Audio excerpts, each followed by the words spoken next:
We're now getting to the create stage. The interesting thing about the stage is that it starts up a new group of sub-processes, and this is a group of sub-processes where change is actually happening. So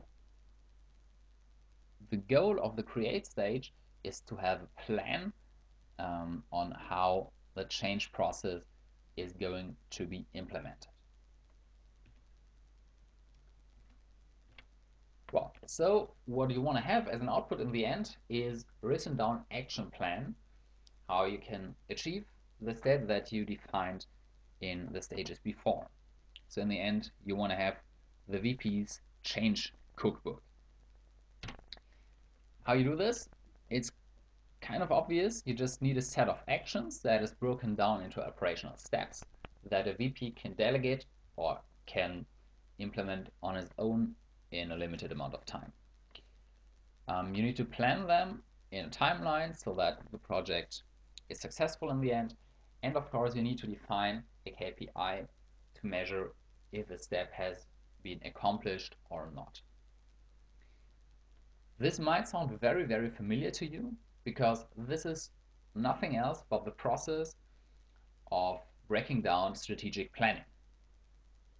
And this is why it's of course very useful to use planning tool logic for this step.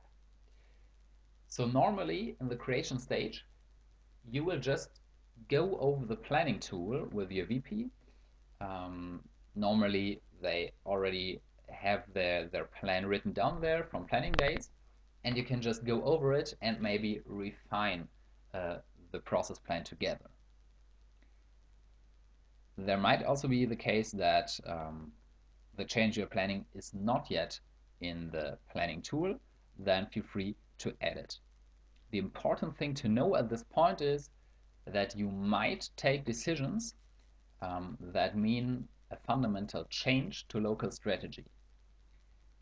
In these cases, please make sure that you also get the LCPs and concerned VPs involved in the decision process, because they're obviously affected, and the decision should definitely involve all the stakeholders. So this is the point where you as a consultant need to take care a little bit with your responsibility and your scope, but normally, as you are the expert and you suggest useful changes, this process will also be successful. Well, other things that you can give to this process are of course your experience and competence. You know how successful change processes are working because you've got a lot of experience. So please give this as an input to the process planning. And also you are the one who knows all the GCPs from the network. Probably your consultee does not yet know where he can find GCPs. So this is all added value that you can give to the process in the create stage. Well, that's it. And after having the plan, we can continue with the change stage.